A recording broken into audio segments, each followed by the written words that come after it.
Je dis souvent que le président de la République a déclaré la guerre, c'est lui le chef de guerre, mais les soldats de la République, c'est l'équipe municipale, c'est-à-dire les élus, mais aussi les fonctionnaires, les agents, et notamment évidemment le CCAS, le réfectoire pour les régies scolaires pour assurer la continuité des repas à domicile, la police municipale, la logistique pour pouvoir équiper l'ensemble de nos agents, mais aussi pouvoir assurer la distribution notamment des bouteilles d'eau, et le service technique, bien évidemment, et j'ai parlé évidemment de la police municipale. Donc déjà, je voudrais vraiment remercier, féliciter l'ensemble de nos agents.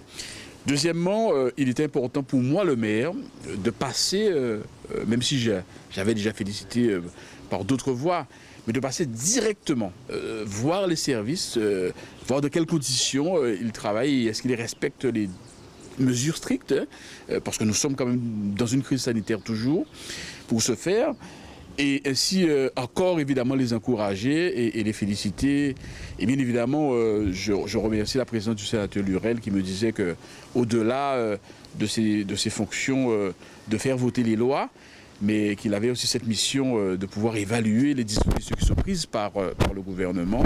Et donc, il saura en parler mieux que moi. Mais en tout cas, ce qui est important pour nous, c'est de faire connaître à la population, à ceux qui sont confinés, il y a des petites mains qui sont engagés et qui prennent parfois effectivement, je ne dirais pas des risques démesurés, mais en tout cas, qui le font avec cœur, qui le font avec force et surtout avec solidarité.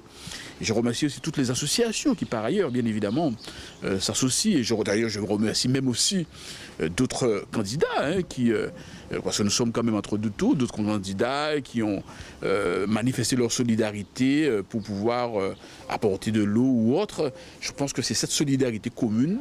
Lorsque nous sommes en période de crise, il est important pour nous d'être solidaires. Alors c'est la première fois dans le cadre de cette crise sanitaire que je fais cet exercice qui consiste à remplir, si j'ose dire, la totalité des obligations d'un parlementaire. Alors, on est souvent dans les hémicycles là-bas, donc on vote les lois. Nous avons aussi dans notre mission à évaluer les politiques publiques. Je suis sur ce registre-là. Et puis il y a contrôler l'action du gouvernement.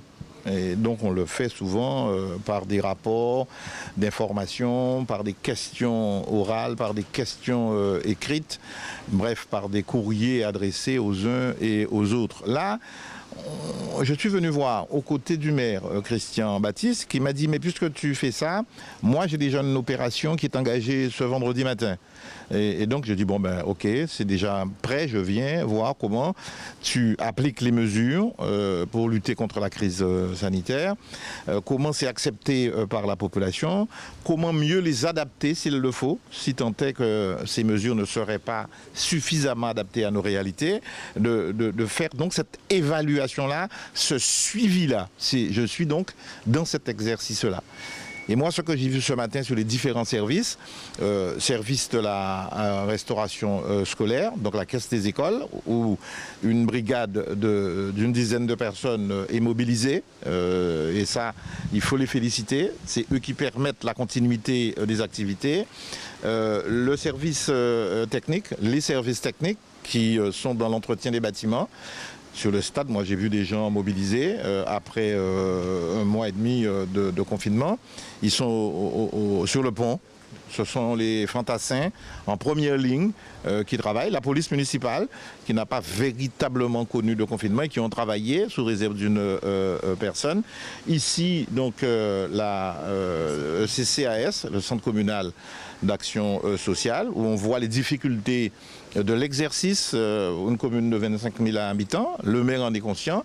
Lorsqu'on regarde les conditions de travail, manifestement, il y a encore du travail à faire pour améliorer les conditions de travail. C'est une évidence.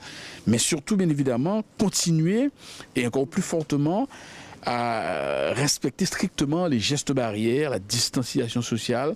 Mais en tout cas, restons prudents, restons vigilants. Nous sommes a priori à la fin du déconfinement, donc il serait dommage que justement qu'il y ait un regain d'activité et ce sera encore plus terrible si nous avons effectivement à nouveau ce pic.